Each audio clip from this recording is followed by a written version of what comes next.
जी 8 जानवर हैं जो कि कुर्बानी की, एक है हलाल होना, एक है कुर्बानी के लायक होना। 8 जानवर है मुजक्कर मोनस, वो आपको पता ही है।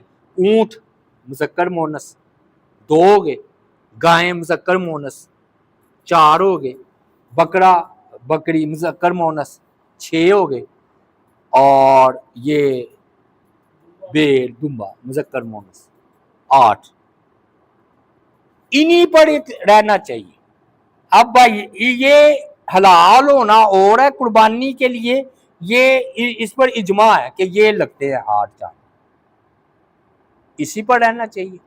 अब भैंस की तरफ चले जाते हैं जी, भैंस लगती है कि नहीं? हम कहते हैं भाई अगर ये जानवर मार्केट में दस्तयाब हैं, मिल भी रहे हैं, तो भैंस की तरफ जाने की क्या जरूरत है? कोई आपको फतवा देगा लग जाती है, कोई कहेगा नहीं लगती, इख्तलाफ हो गया ना। तो उससे बेहतर यह है कि आप वो जानवर करें जो कि लगते हैं, जो कि कुरान और सुन्नत है, जो कि सुन्नत से इजमा से साबित है।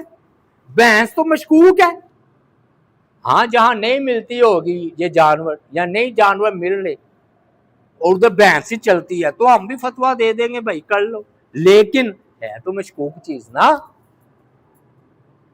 तो मैं कहता हूं कि यकीन के होते हुए हम मशकूक जमीन पर कदम क्यों रखें? जब ये 8 जानवर मिल रहे हैं, हत्ता के हिस्सा डालने की भी गुंजाइश है, तो हम क्यों भैंस की तरफ जाएं भाई? कहते जी वो फलां मौलवी साहब ने, हनफियों ने जिसको जायज करार दिया, तो किया होगा जायज, नबी सहाबा कराम ने किया नहीं किया? कहते जी नहीं किया, फतवा तो है ना, तो ठीक है।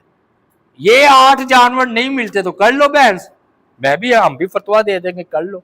तो जब 8 जानवर मिल रहे हैं, मार्केट में दस्तयाब है, तो फिर भैंस की तरफ क्यों जाना? अफजल हाँ इसमें से कौन सी कुर्बानी है? वो है ऊंट की। वो हदीस है ना कि जो जुमे वाले दिन पहले आयतों से स्वाब मिलेगा ऊंट की कुर्बानी का, फिर गाय का, तो ऊंट का फिर दर्जा ज्यादा हुआ क्योंकि इसका नफा ज्यादा है ना, कि गोश्त ज्यादा होता है।